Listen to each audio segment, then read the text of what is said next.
The Icons of Real Estate podcast. Are you ready to learn the proven money-making secrets from top-producing icon agents? Ready to skyrocket your business? This podcast is for you. Tune in every week with your host, Tomasz Fonseca, and find out how to implement proven strategies to 10 times your business. From $3 million to $30 million in just 12 months. Brought to you by the Masters in Real Estate Marketing, Arter SEO.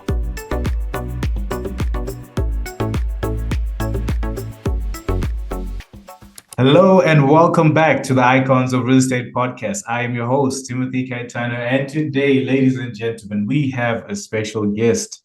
Well, if you know the guest that I have today, you probably know him because he's giving you the best service and he's giving you memorable service, and you probably referred him to a couple of friends. If it wasn't for the service, then you're probably someone that went to him for advice and he helped shape up your real estate career.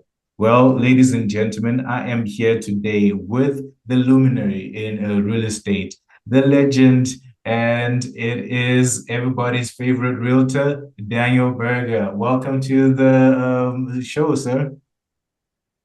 Thank you, Timothy. Thank you very much. I thought you were reading the introduction to somebody else, but I appreciate the kind words. It's all you. Thank you so much for taking the time to be with us. I always say this because I know that this is a really demanding career, and this 30 minutes can do a lot for you. But you chose to be here and educate our audience, and I appreciate you for that. For those that don't know who you are, can you just tell us a bit more about yourself and how you got into real estate? Sure. I've been in the beverage world for 20 something years as a regional national sales manager and all that for different products. And I've always liked selling myself. So it's always been a natural. I happened to be in the solar business, and the solar business went bankrupt. It was a big company. And so my wife was like, well, you should become a real estate agent. So I do owe my wife of 28 years, who was like 9 years ago, was like, you should do real estate. So I looked into it. I became an agent pretty quickly, and then and a broker actually a little bit sooner than what calls for it. I pushed it because I love selling. I also love mentoring and helping people. So for me, being a broker owner is like a dual purpose for me, because I can go out there and sell, and I've been doing a lot of that, but also I can help other people in their careers. And both things satisfy me greatly, and I don't mind doing it. I just came off of, I visited, my son was in Europe, and I visited him the last 10 days, and my phone was always out, always helping people. You know, people didn't know where I was because they don't need to, right? So ultimately, my phone rings, I pick it up, and good things come from picking up your phone. Wow. Wow. First of all, we have to thank your wife, because I think a lot of people really, if your clients are hearing this, the people that you've serviced or the agents that you've mentored are hearing this, they were like, oh, wait, so we should really thank her, because if it wasn't for her, you wouldn't have made the impact that you've made today. You wouldn't have put the smiles on people's faces that you have today. And I think it's a testament to just having the right partner that steers in the right direction. So shout out to her. And you've been in different industries, and going into the real estate industry is quite different. It's not your regular 9 to 5. I can imagine that the first year of you doing real estate was challenging. How did you get through the challenges, and what were some of the challenges? Because I know that you're probably going to mention them, and someone's going to be like, that's not something we're experiencing now. For a person that just got into real estate, they don't know what it was like back then. So what were the challenges that you faced when you first got into real estate, and how did you overcome them? I think one of the challenges is that you're not an expert in the beginning, right? While I'm 55 now, so it was 9, 10 years ago. So I did have some experiences, life experiences. I owned a property, so I have gone through it. So it's very hard to be new, don't own a house, don't like, how are you coaching people on buying things when you haven't done it? So I had that, but I also I definitely had people that had more experience than me, but I didn't want anyone to work harder than me. Or so like I would work all the time, and I would pick up the phone, and I did a lot of other agents they kind of thump on their chest that they don't pay for leads. Well, I do pay for leads, because leads are potential clients and potential experiences. mm, And my view was, even if I broke even in the first year of paying for leads, those people would then have dividends. It's kind of like farming, right? Where you mm, plant the seeds and some crops don't even produce yield for a few years. So my view was that even, and so I invested like $1,500 a month myself and new people to meet. And I would do low end, I would do anything, right? So how are you expecting to do a $2 million thing as your first deal, except if you know the person? So if you're just trying to nurture it, I would take mm, anything. I did co-ops, I did condos, I did rentals, I did anything because I think I did 45 transactions in my first year because wow. those aren't really transactions. Those are people that I'm helping. Mm, And examples of some of the people in my first year, I've now done 5 and 6 deals, and you learn with it. So mm, always be true to yourself and always let your clients know who you are and what you're mm, about. I don't need to be the best. I don't need to be the best in my town. I don't need to be the best. I just need to be the best me.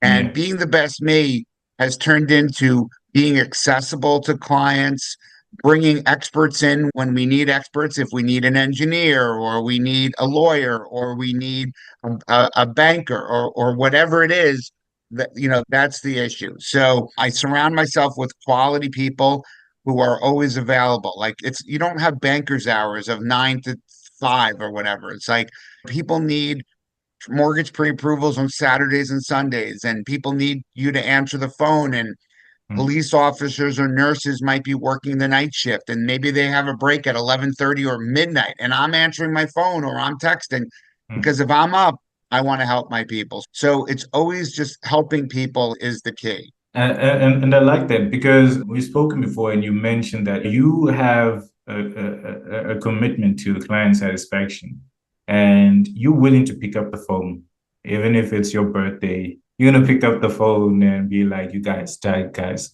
down the music. It's my client right now," and you, that I mean, person. we've had conversations before, which is Yeah, funny. So it was my birthday. I had like 50 people over my house. yeah, My phone rings or I get a text at like 10:30. Can someone see something the next day? And yeah. I'm setting up the appointment 9:30 the next morning. We're showing a property. It's a client that Wow. I've worked with before. The funny thing is, I just ran into her at the baggage claim coming back from Europe. And she's like, "Oh, Danny, how are you?" And that Yeah. my wife was there. So I'm introducing my wife and my daughter to her. So you just never know where things are going to happen. And so you're right. So it was 11:30. I just had a lot of people over. I'm going to pick up my phone. And so you never know. Yesterday, I picked up my phone and somebody's like, you came, I did an internet search of you. You look Mm, great. I have a client that wants to buy something for $1.5 million. Here it is. wow. I was like, so if I don't, and they know that it's not like we talked about in the past. I don't really have an admin. I don't have a transaction coordinator. Mm, I do it myself because people like when I answer the phone and people want me to take them to the house. And so my goal is not scale and not to be big. My mm, goal is to my goal is to properly satisfy the clients that I have with me doing it. So I just received something that I was the seventh top Remax agent in the state of New York for based wow. off of sales for the whole state as an individual. So I just got that for last year. I'm not into goaling in the sense like I don't chart out how many listings I'm going to get or how many buyers because I've always thought that doesn't make me get a listing because I have a dream that I want to have 27 listings this year. Well, answering my phone and connecting with people, I text a lot and I try to do individual text so that people see that it's from me, not from a computer or Mm, AI generated. And people do like that, or at least enough people like it that keep me super, super busy. And so even when I was on vacation, my daughter was making TikToks. We were in Italy, we were in Vienna, we were in Prague, and I'm sending people because they don't want to just know about what you're doing with real estate. They want to see a little bit into your life. And in Prague, we did a hot tub thing that was full of beer and we were drinking beer. It's like, mm. it's the thing. And my clients got a kick out of it because they're seeing my family. We're in, Yeah. bathing suits in these hot tubs and we're drinking beer.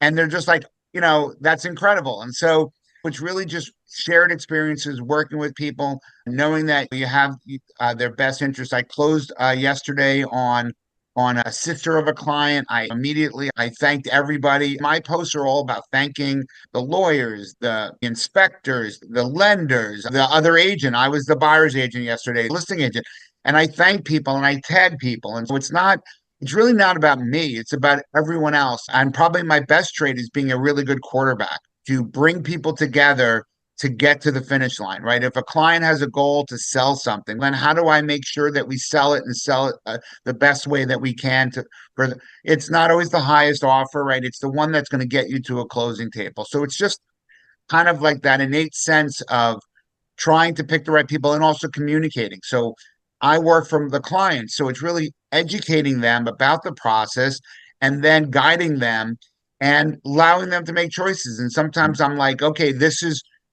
client A, this is what we might have, and client B, this is what we might have.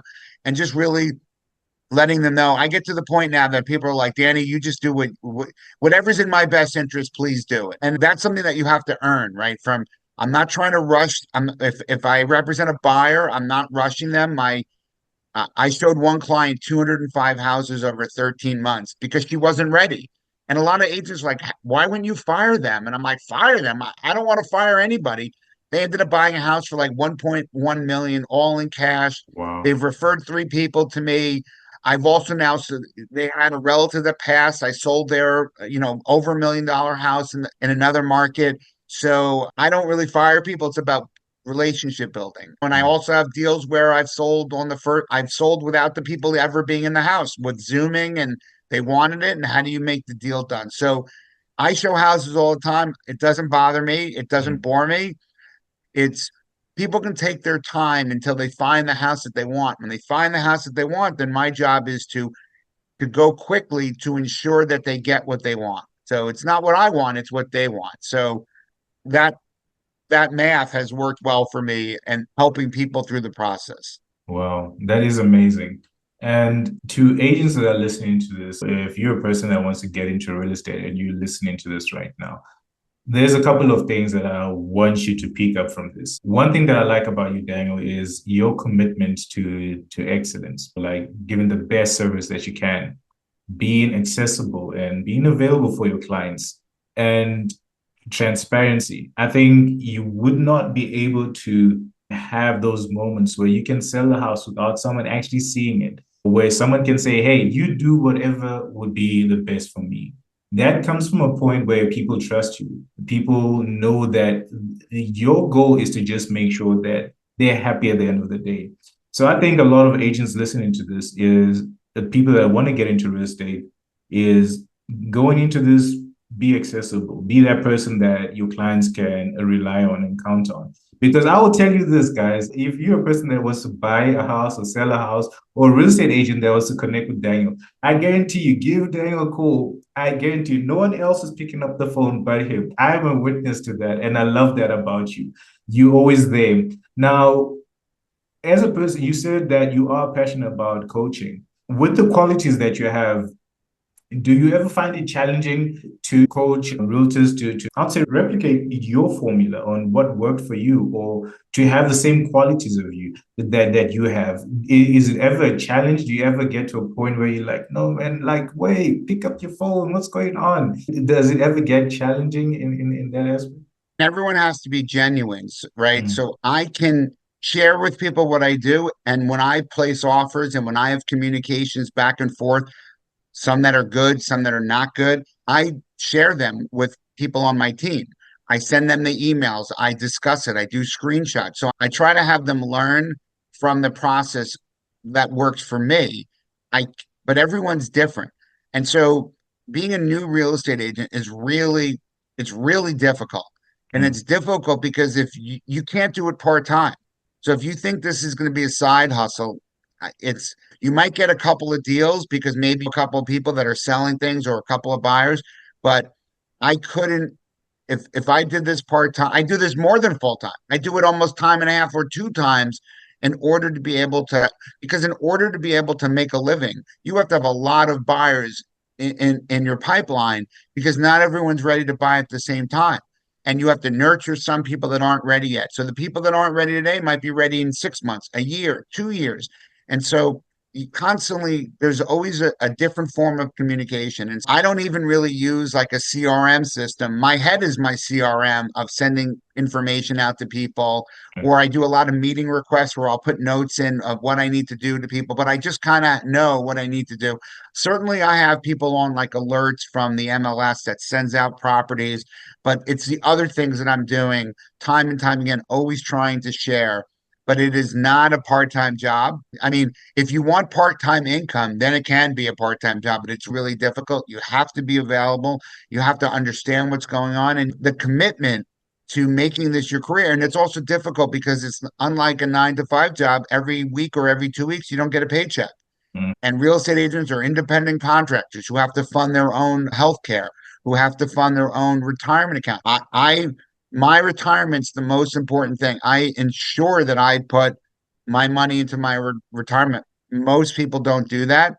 So that's something that I've seen from being in bigger business for years, but I continue doing that, and a lot of people don't do that. And you need a cushion because you can go weeks or months without, I think if you're working full time, you're not going to go months without closings because you basically pile them up, right? You get something in contract, you get another thing in contract. Okay, now one closes, now you do another one, you do a rental.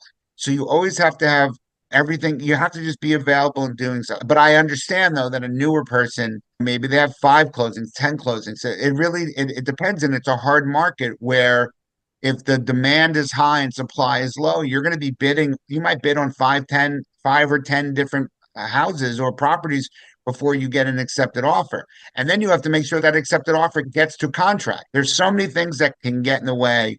But why do I love it so much? I love it so much because technically I'm my boss, right? So Mm. I have two parts of my job. One is being a broker where I kind of manage independent contractors, and then I'm also an independent contractor on myself. And I enjoy that. So it means you have to work more, but it means that I don't have to listen to silly rules. That's Mm. why I became a broker. So I only have to follow the law, right? Yeah. So if the state of New York says this is the law, then I just have to follow it. And so I've been able to be very creative helping my clients. So I had one client, they had a reverse mortgage. They were on an oxygen tank. They weren't working. We needed to sell their house. I ended up investing like $15,000 in doing their deck and some other painting Wow. that I lent them the money with no interest, just because they need this house was all the money that they had, and they needed to make it look a little bit better to get some interest in it. Wow. Then before they sold the house, before they moved, they needed a place to go to, a rental. They didn't really have the money, all their money was tied up in their house. So they didn't have first month, last month, and security. I lent them that too. I remember at closing, I think I received like $26,000 as repayment for a non-interest loan and $16,000 for the actual commission on their property.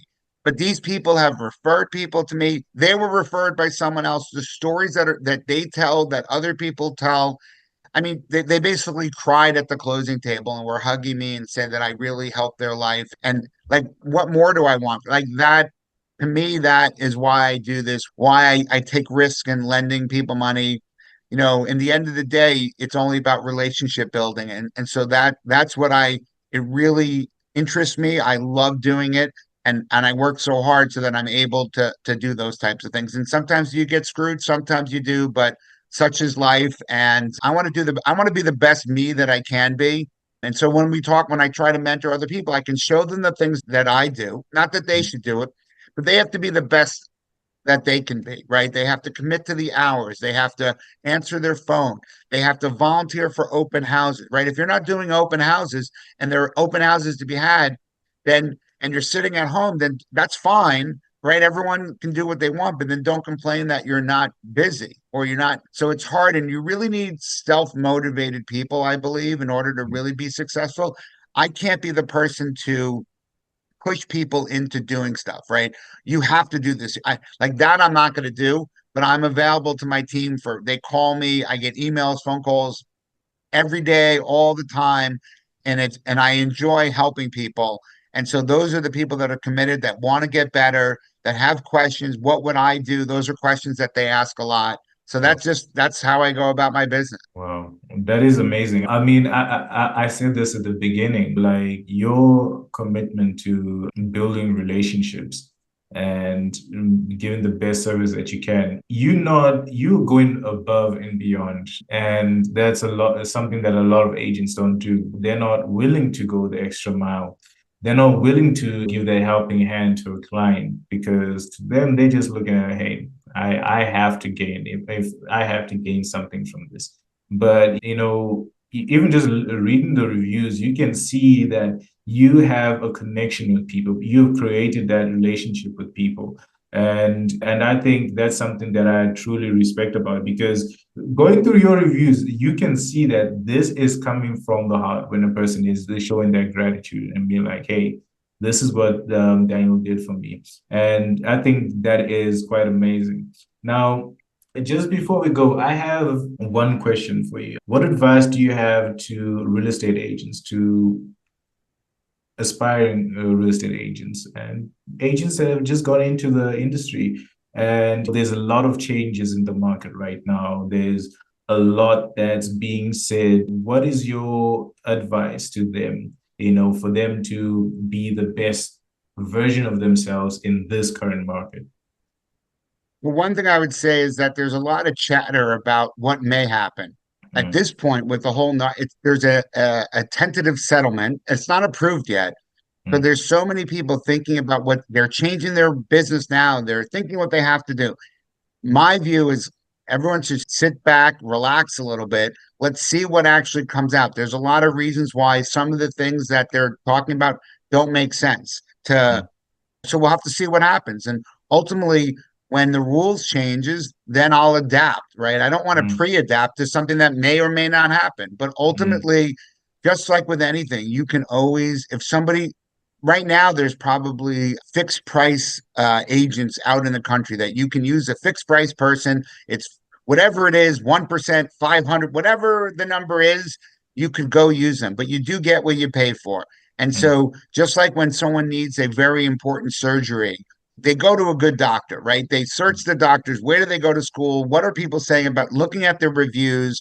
People travel to different cities to have surgeries or whatever. So clearly, if you're representing us, I don't think things are going to change that much. I do think that obviously, if you're going to have a listing agent, you're going to have a buyer's agent, both need to get paid. I think that's going to still continue. I think if people feel that buyers agents are going to go away, then I think what's my guess would be at some point there'll be enough buyers that get kind of hoodwinked and screwed by a listing agent that is only worth whose due diligence is not to the buyer but to the seller. Then things will happen, and then there'll be another course correction that's done to try to fix that, which is kind of where we're at. So, mm, you know, I can't even imagine where we're at with this whole the price fixing, because if someone looked at all of my commission rates, they're different. They're they're multiple different, because you know what? Sometimes I'm in a competitive situation. Some houses are easier to sell than others. Some I have to do more work. Some I might have to stage. Some I have to take videos. Some I have to take drones. Some I have to. There's so many. Maybe it's a repeat person. Maybe they're buying and selling. So the fact that one price is not, and even in my market, it's flexible. I try not to pay attention too much to the noise until it's a law, and mm, then we'll adapt to it. I'm not worried that the value that I add isn't worth it. Does it make it a little harder with somebody who's a brand new buyer who might have just clicked on some search engine, then gets to me, and then they're like, I don't want to hire you. I'm like, okay. mm, So, we'll figure it out. But ultimately, I don't work with buyers. I've never worked with a buyer's agreement. In 9 years, I don't have buyer's agreement. I basically have a handshake agreement with the people that I'm working with, that the houses that I show them, they're going to work with me. I can, the number of people that have strayed and gone with other people is so few and far between that it's okay. Right. And if someone doesn't want to work with me, then don't work with me. And then I'll work with someone else. So that's where you have to know that you're valuable. And that if I represent someone as a seller, I'm going to do the best job to list, market, and sell their house. And if I represent a buyer, then I'm going to do the best to make sure that they're buying eyes wide open. They know what they're buying, and that it makes sense for them. I don't know. There's a lot of things about the future that we don't know about, but to let that control the narrative, I think, of what may be. I don't like to do that. I like to control the narrative for what is and Mm. work with what is, and then make adjustments as it happens, and not be like the sky is falling to people. Just pick up your phone still. Pick up your phone, try to help people. Can you help everyone? Nope, you can't help people. And sometimes I was mentoring another agent last night where someone's trying to really negotiate hard on a listing commission, and person didn't feel comfortable, the agent. And I was like, listen, you have to have what your value is. And if you, and you know, then say no. Say, this is based off of the parameters that we have. This is what I feel is appropriate. Maybe they don't have anyone. Maybe they're just challenging you. They're testing to see if you relent so quickly. Then are you going to relent so quickly when a buyer comes to buy their house? And you're not going to get everything. Like I said, I'm not the best agent probably in my town, but I work really hard, and then the people that do work with me appreciate that. So again, just be true to yourself, be the best that you can, make sure that you invest the time and effort to educate yourself, surround yourself with experts, and just really make sure that you're looking out for the best interests of your clients, because in the end of the day, I work for my review. I don't work for a check that I get at the table. I work to super satisfy my clients. So when we have a closing, I have a tradition where I toast them and we do shots. Yesterday we did Johnny Walker Black, and Ooh. I think it was at 2:30 in the afternoon, toasting everyone. We take pictures of it, we post it on Instagram, and because it's a celebration that they were buying a house. I do it for that. And then they're like, can I write a review for you? So I didn't even have to ask them, and they were already asking because they know that I have reviews and they want to be a part of it. Or they say, can you take a pic? I was going to be away, and this closing, my client actually said, we're not closing when you're away. We're waiting for you to get back. So the day after I get back is when they scheduled closing, because they wanted me to take a picture of them holding the sold sign, because they Wow. seen it on my social media and they wanted to be a part of that. And Wow. so that's all I've been able to build, right? Is that I built this network of people that are trying to buy and sell, get excited by it. They enjoy working with me. I love working with them, and we make things happen. So that's my why, and why I love real estate so much. I wouldn't be able to do that in another field, a 9 to 5, working for somebody else. But when I work for me, I'm able to do all those things which I love. Wow, that is amazing. Daniel, thank you so much. I think a lot of realtors here can learn a lot from you. I think from this episode alone, this is enough for you to just better yourself. I think this is one of those episodes that can help you change how you approach this career. Now, ladies and gentlemen, if you made it this far, thank you so much for tuning in. And if you are that person that wants the best service, then Daniel is your guy. If you are a real estate agent and you want top-notch coaching, you want coaching on how to become a top producing agent, then ladies and gentlemen, Daniel is your guy. And if you want super satisfaction, you want to be holding that soul sign with the Daniel, and you want to take some shots with him after that, Daniel is your guy, ladies and gentlemen. Daniel, thank you so much for being with us. I truly appreciate you. Thank you for your contributions to the industry and to our audience as well. From the Icons team, myself, thank you so much, Daniel. Thank you so much. I appreciate you doing the icons of real estate, and asking me to come on board. You're just trying to promote education and communication, which is great. That's what we're all about. I appreciate you as well and your team, and thank you very much. All right, ladies and gentlemen. Well, it has been an amazing, amazing episode with your host, Timothy Kaitana, and the Luminary and the super satisfaction agent, Daniel Berger. Ladies and gentlemen, till we meet again next time, take care and peace.